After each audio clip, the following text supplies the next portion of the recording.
What is up guys? Alfred Watermax here and welcome back to my YouTube channel. So for today's video, pag-uusapan natin itong BMW Option 719 which is ito yung tinatawag nilang top of the line na 1300. Huwag kayong bibitiw dahil mamaya-maya lang ay ipapasyal ko na rin kayo sa aking mga daily habit at mga routine. At bakit nga ba tinawag na Alfred Watermax ang pangalan ng ating YouTube channel? Mamaya lang malalaman niya. Pero pag-usapan muna natin itong bagong BMW 1300.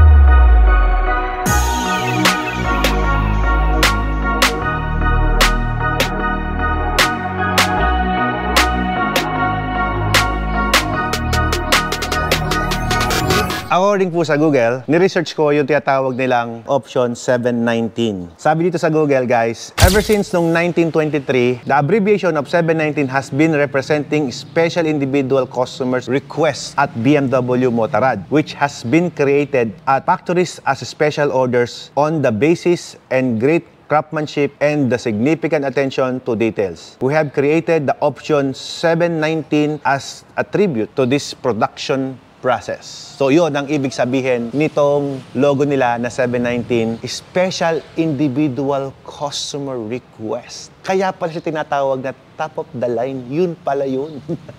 Kumbaga, nagbe-base sila sa details ng craftsmanship as individual request. Kaya nang bahala umisip kung ano ipapangalan natin, pero maganda, no? Your angels with you in every step of the way and you have to realign yourself and refocus to your goal. So ito yung goal natin, guys. Gusto ko mag-refocus. Gusto ko lang ma-realize sa sarili ko kung nasa na ba tayo ngayon, saan ba tayo nag-start. Ngayon, isasama ko kayo sa negosyo ko. Obviously, this is my third BMW GS. Ito po yung adventure bike natin. So, nag-start tayo dito sa BMW 1250 HP, which is dati, ito yung top of the line nila. At nagkaroon din tayo ng 40 years anniversary na GS din. Tapos, ito na ngayon. So, tatlo na yung ating adventure bike na BMW. Ducati Multistrada, the Street Fighter, and the Monster Ducati. Sa Ducati, we have 3. We have 4 BMWs and 2 Kawasaki bike. Yung tinatawag nating Guanzi, si ZH2O, at saka yung BMW RR S1000. And since Alfred Watermax naman ang topic natin ngayon, uunahin nating topic si Alfred. Saan ba nanggaling si Alfred? Dati isa akong motocross rider, which is ito yung mga motor na ginagamit ko dati. Pero bago ako naging motocross rider, guys, ay nag-start ako sa pagte-trail. At ngayon, naipamana ko sa mga anak ko yung aking bisyo na kung saan sila ang kumakarera dati, ayan, sa mga motocross races natin. Nahilan natin yung mga bata na ma-involve din sa mga sports, kaya naman ako bilang daddy ay naging supporting details na lang. At syempre dahil inline tayo sa pagmumotor, yung asawa ko is one of the collector also ng mga motorsiklo.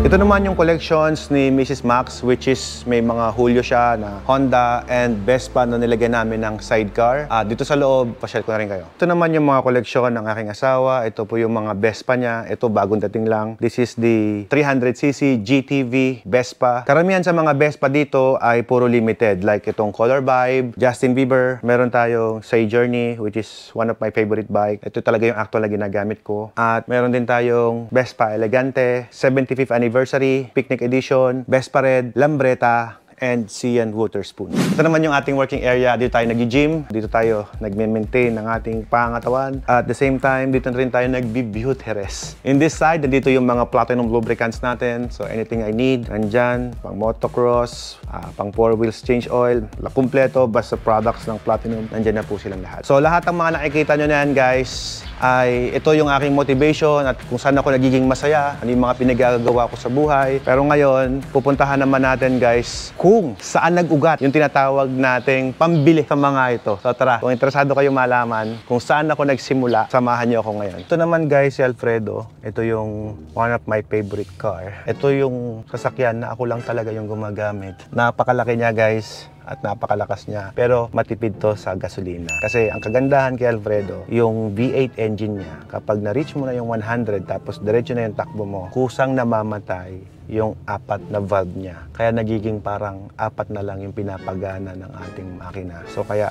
matipid to sa gasolina compare sa mga ibang ganito kalalaking sasakyan. So dito naman tayo ngayon sa Gate 1. Nag-start kami sa isang very humble beginning. Simpleng water refilling station lang. Ako mismo yung nag-deliver. Ako yung nagmamarket, ako yung nagmamanage. At wala kaming sapat na puhunan noon. Tapos, ang hardest part niya, nag-start ka. Utang. Yes, nag-start kami sa pangungutang. Kaya I know from nothing. Okay, doon ako nag-start. Since dahil sa water refilling station tayo nag-start. And I'm very proud na i-share sa inyo yung tagumpay na nakamit ko. This is our hard work. Hard work namin ni Mrs. to. Na kung saan lahat ng kinita namin, lahat ng narating namin, ito ay pinagpapasalamat namin kay Watermax, which is my business. So itur ko kayo dito sa mga napundar muna namin para maging motivation ninyo na baka sakali na kung mag-start ka rin ng water refilling station ay posibleng makamit mo din yung meron ako. Tara, baba tayo. Ito si Alfredo at ito naman si Burdagol, si Burdagirl, babae na Burdagol, si Maximus, si Pongkan at si Africa. Bago pa kami maging water refilling station manufacturer, nag-start ako sa isang maliit na water refilling station dyan sa bayan. Pasok ko kayo dito sa opisina ng Watermax Enterprises. Welcome po sa aming opisina, sa aming humble na opisina. At yung asawa ko, yan. So siya po yung nagregalo sa atin ng 1,300.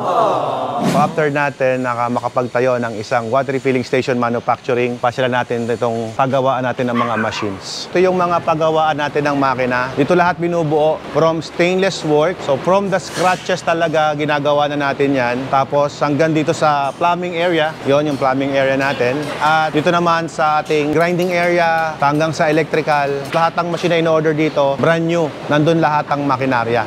Sina-hydrotest na rin dito bago namin i-release sa mga customers namin. Bago namin i-release yung mga makinarya dito, may quality control palagi na kami ginagawa sa mga bawat makina dito. Tsaka dito kasi custom-made yung mga machine. That's why, kaya makakasigurado po kayo na maganda yung aming produkto. Tara, pasok naman tayo sa Dekalidad Printing Shop. Ito naman yung isa sa ating negosyo dahil sa kailangan din natin mag-endorse para sa ating Watermax Enterprises. Meron tayong sariling printing shop. Ito ngayon guys, yung tinatawag na Dekalidad Clothing. Itong suot ko ngayon ay gawa rin dito sa Dekalidad. So dito piniprint, dito ginugunting, lahat nandito, pati stickers. We all do stickers dahil kailangan din yan dito sa Watermax Enterprises. Mula dito sa Gate 1, pupunta naman tayo doon sa Gate 2 kung saan tayo nanggaling at doon din yung parking ng mga motorsiklo natin. Ito naman yung tinatawag naming Gate 2 na kung saan doon nakapwesto yung mga motorsiklo natin at dito naman sa kabila yung mga machines na aming displays. At dito naman sa labas, ginawa muna naming lalagyan ng mga laundry business natin.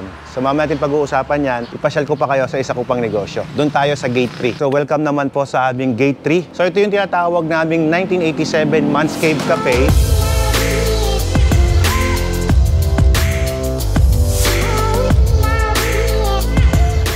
Na kung saan ito ay binuo namin para sa aming mga customers. Meron din tong rooms and accommodation sa taas. Kapag hindi na kasya yung aming showroom, dito namin dinadala yung aming mga customers para relax naman sila at makakain sila ng masarap na food dito. Some of our customers guys na dumadayo dito, wala silang makuha ang accommodation na maayos. So naglagay kami ng room sa taas. Pasyal natin mamaya yon. Pero for the meantime, ipapasyal ko muna kayo dito sa baba. Dito naman sa likod ng 1987 Manscaped Cafe, meron kaming swimming pool area na kung saan kapag nag-accommodate yung aming customers ay ma-feel naman nila na sila ay VIP sa lugar namin. So yan yung mga pool namin na kung saan Watermax din ang filtration system. Kaya naman malinaw, malinis ang tubig. Tara, pasok tayo dun sa mga kwarto. So dito naman sa aming second floor, nandito yung tinatawag naming room para sa mga customers namin. Dito yung room ng mga customer namin at tinatawag namin tong Ken and Max room. Meron na rin maayos sa CR dito para naman komportable sila habang nandito sila sa lugar namin. Ito yung Simon's room guys. So this is a single bed na ano lang, for gaming area lang kasi Simon kasi ayaw niya malalaking bed tsaka dilitan talaga namin to para mas malaki yung space sa coffee shop. Dito naman sa labas ay naglagay kami ng parang garden area niya para at least ayan, makahigop naman sila ng fresh air if they don't like here at aircon area. Tara, sa taas tayo. Dito naman guys, kapag gusto nyong ma-feel yung sariwang hangin sa bukid, akit ka lang dito sa taas. Okay, so welcome po sa 1987 third floor. Meron tayong gaming area doon, arcade, tapos lahat ng upuan na ginawa natin is made in scrap metal. In-improvise na yan. Naglagay tayo ng Harley Davidson, KTM, BMW and Ducati. So lahat ng hilig natin nilagay dyan. At dito naman sa labas, ayan, makikita nyo yung fresh na lugar na kung saan may farm tayo. So may fish pan tayo doon at nandun naman yung ating racetrack sa dulo. Ayan, yung mga bakahan natin. Ayan. Imagine nyo, galing yan sa isang water refilling station machine. At ngayon, pupuntahan na natin kung anong machine ang gamit ko nung nag-start ako magnegosyo ng tubig. So tara ngayon sa Gate 2. Speaking of kung saan ba ako talaga nagsimula, meron akong isang bagay dito na hindi ko makakalimutan at hindi namin ibebenta ni Ella. Ito yun, tara. Ito yung unang-unang kasakyan namin kung saan kami nag-start at hanggang ngayon gumagana pa siya. This is Toyota Hilux 2000 model. Tara, sakay tayo sa unang-unang pick-up truck ko.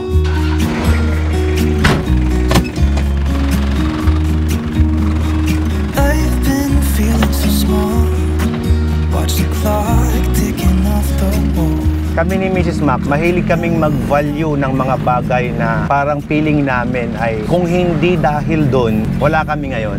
Ito yung sasakyan kung saan kami nag-start maghanap buhay. So ito yung pan-deliver ko ng tubig noong nag-start pa lang kaming magnegosyo. Ang nangyari po kasi, ang ipinangutang ko, sa totoo lang, is yung puhunan ko pang negosyo. Hindi ako nangungutang ng pangsarili kong kapakanan, yung pangsarili ko lang na gamit. Like yung mga sasakyan, motor, ayokong inuutang yan. Hanggat maaari, dapat yan cash. Ang moto ko, kapag luho, dapat yan i-cash mo kasi luho yan. Pero kapag negosyo, yan pwede mong ipangutang para lang masimulan mo na. Dahil ang negosyo kumikita. Ito, ngayon binibili to ng medyo mahal, mataas, pero we treat this as one of our treasure. That's why ayaw din namin siyang pakawalan. So working pa naman siya at komportable pa rin naman sumakay dito. Kung baga, yung kasabihan na walang makakarating sa paroroonan kung hindi ka marunong lumingon sa pinanggalingan. Dito kami galing. At ito rin yung bagay na pag nakikita ko, sinasabi ko na ayoko nang bumalik sa dating kalagayan ko noon. Kaya palagi ang gusto ko,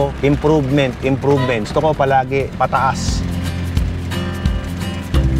So ito naman yung Gate 4 namin na kung saan dito namin nilalagay yung mga truck namin ngayon dahil masikip na doon sa lugar namin. As of the moment, we have 6 trucks. Ito ngayon yung natapos na namin. Dito rin nakalagay yung mga tangke natin, yung UTV natin na pang 4x4 namin ni Ella. Dito na rin yung mga ibang sasakyan natin nakapark. Yung ibang truck naman natin ay nasa biyahe pa until now. Ito naman yung ginagawa natin na second branch ng 1987 Manscaped Cafe. But actually, this would be my next tambayan. So dito natin ilalagay yung mga motor natin, yung mga naka-display doon kasi masikip na. This is a 1 hectare na pahaba. Hanggang doon yan sa dulo. So at least nakita nyo na kung ano yung mga nagmo-motivate sa akin para sipagan ko pa. Aside sa mga pinuntahan natin, mga construction, mga investment natin, meron pa tayong mga in-invest na lupain. Hindi ko tinatawag na investment ang isang bagay kapag hindi mo siya pinagkakakitaan. So ang tinatawag nating investment, dapat meron siyang income generating. So meron tayong mga farm pa dito pero hindi na natin pupuntahan. So yun naman yung mga sinasaka natin. Ngayon ang tanim ko mais. May mga farmers dito na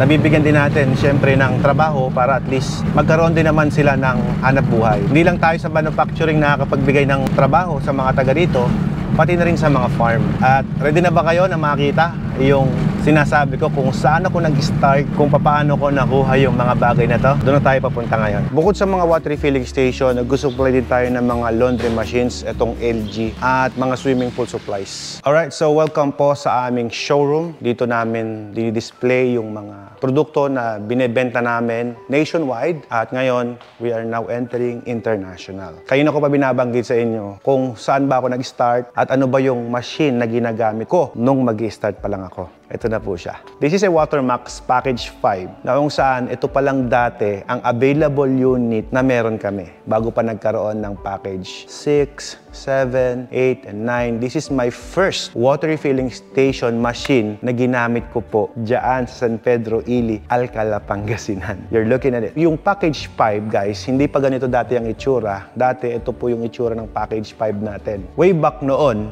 nag-start ang sarili kong kumpanya ng 2008. Ganito yung unang-unang design ko, which is ngayon, ang Package 5 ay ginawa na naming all new. Ibig sabihin, marami na kaming in-upgrade, marami na kaming pinalitan. Dahil din yan sa pangailangan na i-upgrade natin yung mga machine natin dahil ang tubig na nakukuha natin sa labas o yung water sources natin ay palala ng palala ang sitwasyon. Bigyan ko kayo ng konting review about this Watermax Package 5. Ano ba ang meron ngayon dito sa machine na to? Okay, so bago natin reviewin itong machine na ito, bigyan ko muna kayo ng recap. Ano ba yung itsura ng Package 4? Meron akong sample dito ng Package 4. Ito siya. The time na nag-start ako ng negosyo, hindi pa ganun ka-worst yung water supply natin dito sa Pilipinas, kaya kaya pa ng package 4. Ang dating setup ng package 4, ito nga pala ay naging all na rin, pero hindi kami nagdagdag ng mga presyo even though in-upgrade namin yung mga makina. Dati, 10x54 lang siya, ngayon nag 13x54 na. But nung nag-start ako ng negosyo, lahat yan ay 10x54 lang. Si package 4, ito po yung itsura kung bakit tayo nandito ngayon. Kapag in-upgrade mo siya, magiging dalawa to, yun yung magiging package 5. Tignan nyo yung itsura ng package 4. Dahil sinasabi ko kanina, yung package 5, lalagyan mo lang ng isang membrane dito, package 5 na yon. At ngayon, tignan natin yung upgrade na ginawa namin kay package 5. So pag-usapan natin ngayon,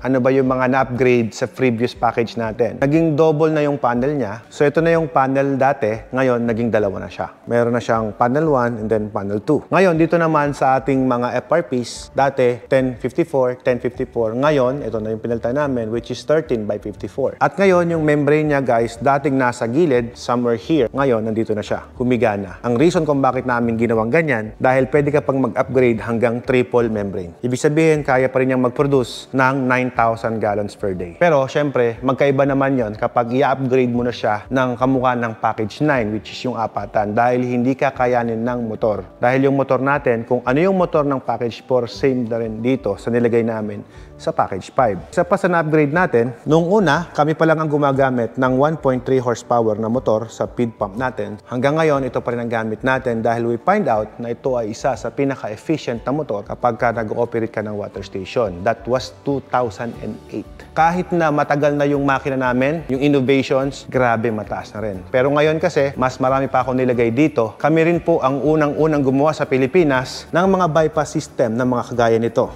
Yan.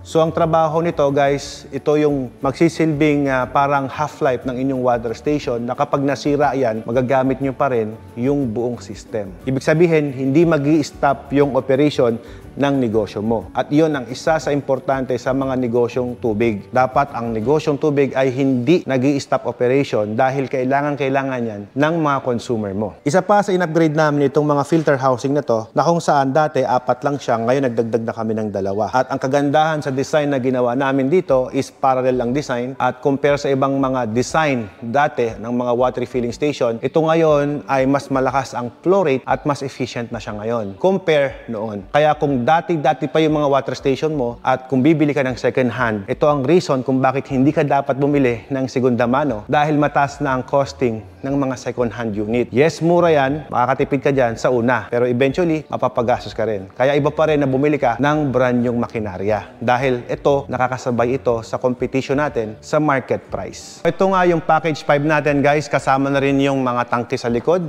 Ito yan, 600 liters na raw water tank at 600 liters na product water tank. So lahat yan ay kasama sa ating packages, kasama ang training, seminar, installation. Pag sinabing package guys, kumpleto yon. Hindi ka na gagastos ng kahit ano, ibig sabihin nun, sasahod ka na lang. At pagdating naman sa company credibility, ito po yung mga na-achieve ng ating kumpanya. Naging world-class Philippines company po tayo, at the same time Golden Globe awardees, at inabot natin ng Hall of Fame hanggang Circle of Chairs and up to present. Lahat po yan guys ay nakuha natin, and we are also acknowledged by Royal Institute Singapore. Yes, hanggang Singapore abot.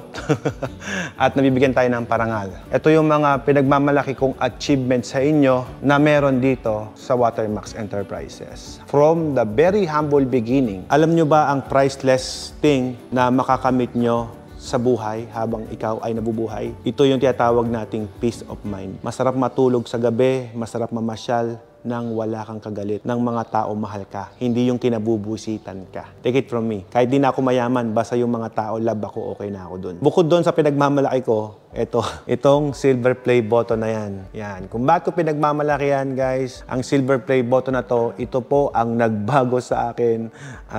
Naging director ako, naging editor ako, pinag-aralan ko lahat, pati pagkapalipad ng drone, kung ano-ano pa. So, ibig sabihin, yung mga bagay na hindi ginagawa talaga ng isang entrepreneur o isang CEO, ginawa ko. Kumbaga, ganito lang yan. Naging struggle sa akin to kasi mahirap pagkasyahin yung tinatawag nating panahon sa pagmamanage ng negosyo, pagmamanage ng mga farm, pagmamanage ng kung ano-ano pa. Dahil kailangan mo rin balansihin yung panahon mo sa pamilya. At the same time, yung pagbablog mo, lahat yon pati pamamasyal, pagta-travel ninyo. So lahat yon kailangan balanse. Isa yon sa, kumbaga, pinagmamalaki ko bilang isang Alfred Watermax. Since iyon pa yung topic natin kanina pa. Bakit nga ba ako tinawag na Alfred Watermax? Again, sinabi ko sa inyo kanina, hindi ako nag-change basta-basta ng pangalan. Dahil kung saan ako nag-start, gusto ko kasama ko yun hanggang ngayon. So kung nag-Alfred Watermax ako sa YouTube, from now and then, ito pa rin tayo. So this channel is about